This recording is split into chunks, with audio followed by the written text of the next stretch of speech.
Imagina entrar numa sala lá no Vaticano. O ar é denso, sabe? Solene. E aí você olha para uma parede e o mundo inteiro parece se abrir.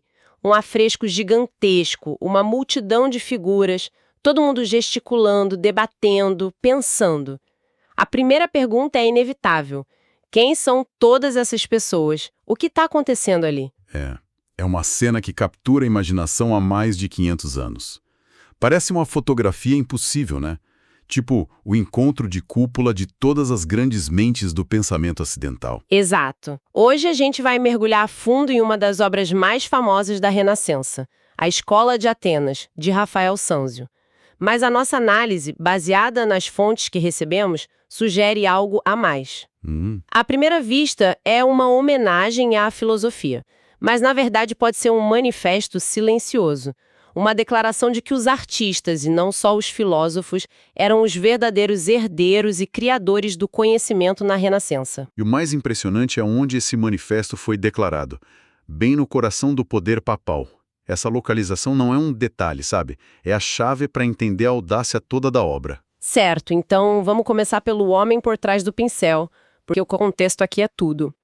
Estamos na Itália renascentista, uma era de titãs, Leonardo da Vinci, Michelangelo, e no meio deles surge Rafael Sanzio, nascido em Urbino em 1483. Ele não parece ter essa fama de inventor ou de alma torturada dos outros, né? Não, o gênio do Rafael era diferente. As fontes descrevem ele como uma espécie de esponja genial. Ele era filho de pintor, então cresceu no meio da arte, mas a grande habilidade dele era absorver, sintetizar e, aperfeiçoar o que os outros faziam de melhor. Ah, entendi. Ele viu o esfumato, aquele sombreado suave do Leonardo, e dominou a técnica.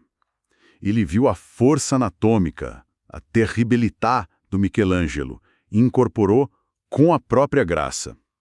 Ele não copiava, ele evoluía as ideias. O que fez dele uma estrela em ascensão, imagino. Aos 25 anos, ele é chamado a Roma pelo Papa Júlio II. Uma das fontes até menciona que a indicação veio do Donato Bramante, o arquiteto do Vaticano.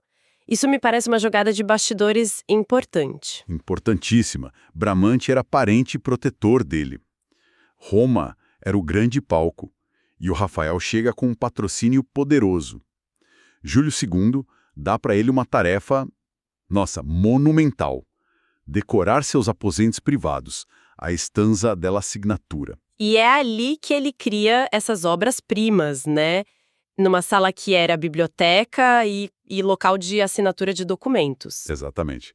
E ele as coloca frente a frente, como num debate visual. Esse detalhe é fascinante. De um lado da sala, ele pinta a disputa do Santíssimo Sacramento, que representa a teologia, a verdade pela fé.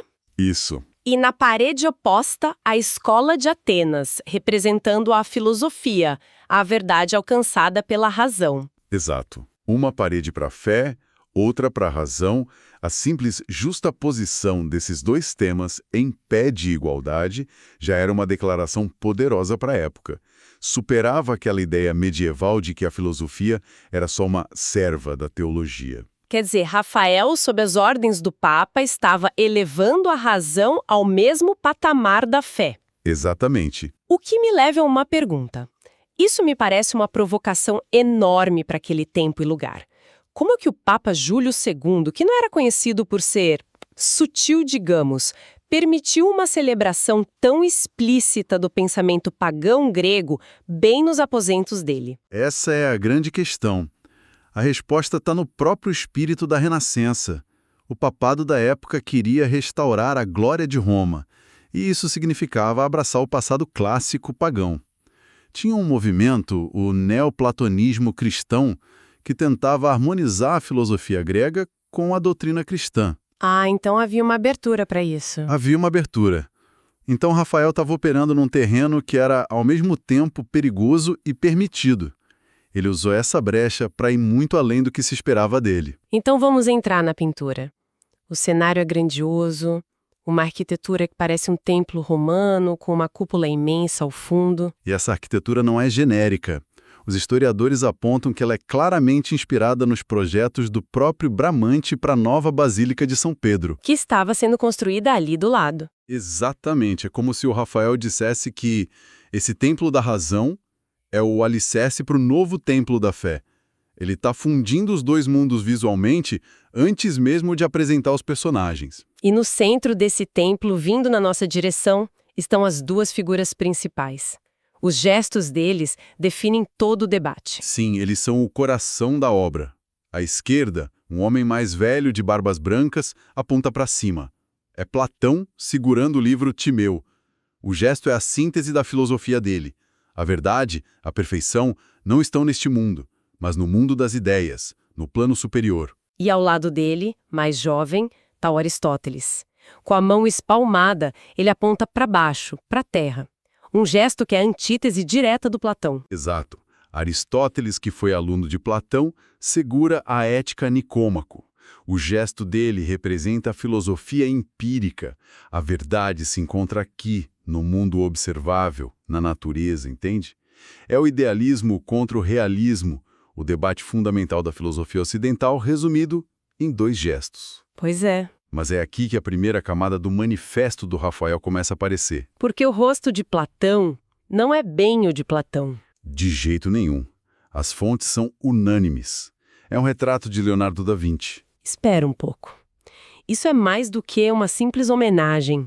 A figura central, que representa o mundo das ideias, o abstrato, tem o rosto do maior inventor, engenheiro e observador da natureza da sua época. O homem que dissecava corpos para entender a anatomia. A ironia É incrível. é profunda e é intencional. Rafael está criando uma tensão, uma contradição no coração da pintura. Por que colocar o rosto do maior empirista no corpo do maior idealista?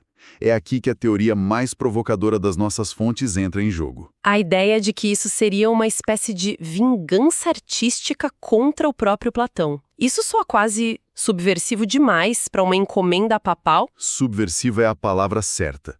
Vamos conectar os pontos? O filósofo Paulo Giraldelli, numa das análises, nos lembra de um ponto crucial da obra de Platão, a República. Nela, Platão descreve a cidade ideal dele, a sociedade perfeita. E dessa cidade, ele bane os artistas. Bane os artistas. Por quê?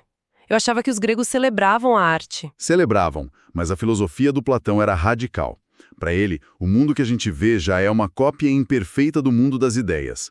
O artista, quando pinta uma árvore, por exemplo, está criando uma cópia da cópia. Ah, um simulacro de terceira categoria.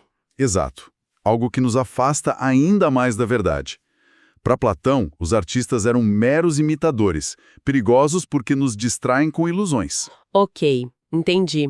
Então, ao colocar a cabeça de Leonardo, o artista supremo, no corpo do filósofo que baniu os artistas... Rafael está virando o jogo de forma genial. É uma refutação silenciosa, mas poderosa. Ele está dizendo, você nos chamou de imitadores, Platão, mas agora a sua imagem, o seu legado, está sendo definido por um de nós. Nossa! O artista não é um imitador. Ele é um criador de realidades, um pensador visual tão importante quanto você. Ele sequestra a imagem do filósofo e a redefine nos próprios termos. Isso muda tudo. A pintura deixa de ser um catálogo de filósofos para se tornar uma declaração de poder da classe artística. E pelo que eu entendi, ele não parou no Leonardo. De forma alguma. A pintura ela é povoada pelos contemporâneos dele. Olha aquela figura melancólica sentada sozinha nos degraus, debruçada num bloco de mármore. Ele representa Heráclito, o filósofo do tudo flui. Mas o rosto, as botas de trabalhador, é o Michelangelo. O grande e notório rival dele. Colocá-lo numa posição tão proeminente é surpreendente. É mais do que isso. As análises técnicas do afresco mostram que essa figura não estava no plano original. Ela foi um pentimento. Um pentimento. Uma adição tardia. Exato. Ele a pintou depois que o resto já estava quase pronto. A teoria mais forte, citada por Vasari, que foi biógrafo dos dois, é que o Bramante deixou o Rafael ver secretamente a Capela Sistina antes da inauguração. Sério? Sim, E Rafael ficou tão chocado com a genialidade do Michelangelo que voltou para a própria obra e, como um sinal de respeito, abriu um espaço para o rival no panteão dos grandes pensadores. Isso é fascinante, mostra uma humildade e um respeito incríveis. No meio de uma rivalidade tão intensa, Rafael para tudo e basicamente diz: não, peraí, ele pertence a este panteão. Isso humaniza os dois gigantes. E transforma a pintura num diário da vida artística de Roma. Lá no canto inferior direito, o homem careca se inclinando para demonstrar um teorema com um compasso é o matemático Euclides. Mas o rosto é de novo o do amigo e protetor dele, o arquiteto Donato Bramante. Ele está transformando a filosofia antiga numa conversa do tempo dele. Exatamente. Então, se o palco principal tem Platão e Aristóteles e as primeiras filas têm esses convidados especiais, quem mais recebeu um convite para essa festa do conhecimento? A multidão parece grande demais para ser só um cenário. Com certeza não é. Cada grupo parece estar no meio de um debate. À esquerda de Platão, a gente vê Sócrates, com aquele nariz característico, de perfil, gesticulando com os dedos, enumerando argumentos para um grupo. Ali tem um jovem de elmo, talvez Alexandre o Grande. E mais abaixo tem o Pitágoras. Isso, Pitágoras, totalmente focado num livro, enquanto um assistente segura uma lousa para ele. E tem uma figura de branco olhando quase diretamente para nós, que se destaca ali no meio daquele grupo. Uma presença muito significativa. É identificada como Hipátia de Alexandria, a grande matemática, astrônoma e filósofa. Ela é a única mulher claramente representada como filósofa na obra. Um reconhecimento notável de Rafael. E claro, não podemos esquecer o sujeito largado nos degraus. Ah, sim. Diógenes o cínico, completamente alheio à grandiosidade ao redor. É o famoso antissocial do grupo, que faz questão de mostrar que ele é inteligente demais para participar da conversa. Toda conferência tem um desses. Totalmente. E do lado direito, o lado aristotélico, além do Bramante como Euclides, temos uma dupla importante em pé, mais ao fundo. O homem com a coroa segurando um globo celestial é Zoroastro, associado à astronomia. E de costas para a gente, com o globo terrestre, está Ptolomeu, o grande geógrafo. Eles representam a exploração do cosmos e do mundo. Exato. E é bem ao lado deles que o próprio Rafael se encerre. Onde ele está? No extremo direito. Ele usa uma boina preta e olha diretamente para fora da pintura, para a gente. Ele está ao lado de um amigo, o pintor Sodoma. E aqui está o detalhe crucial. De todas as mais de 50 figuras no afresco, Rafael é a única pessoa, talvez junto com a Hipátia, que quebra a quarta parede e faz contato visual direto com quem observa. Então, quando a gente junta todas essas peças, a arquitetura que une Roma pagã e cristã, o debate central, os retratos ocultos, a vingança contra Platão, o que essa pintura se torna, afinal? Ela se torna um manifesto, um argumento visual de que a arte não é só decoração, mas uma forma de filosofia. As fontes sugerem que Rafael buscava criar uma pax filosófica, uma paz filosófica, sabe? Um espaço onde todas as correntes de pensamento pudessem dialogar. Porque Platão e Aristóteles não estão brigando, né? Eles estão caminhando juntos. Exato. As escolas de pensamento se agrupam, mas compartilham o mesmo espaço. É uma visão idealizada da busca pelo conhecimento. Mas esse olhar direto do Rafael, essa convocação, parece ir além. Sim. Uma das fontes descreve esse olhar como um convite. Não é um olhar passivo de um artista que assina a obra. É um gesto ativo. Ele nos vê do outro lado do tempo e nos chama para dentro da cena. Ele não só nos mostra essa assembleia de gênios, ele nos convida a fazer parte dela. Fica então uma reflexão final. Talvez o convite do Rafael, feito há mais de 500 anos, não seja só para admirar a obra ou identificar as figuras. Talvez, ao nos olhar diretamente, ele esteja nos convidando a entrar na conversa, a tomar um partido no debate que ele mesmo iniciou. Um chamado para que a gente continue a questionar e, talvez mais importante, para que se reconheça o artista não como um mero ilustrador de ideias, mas como um pensador fundamental, encontrando o nosso próprio lugar nessa grande e atemporal escola de Atenas.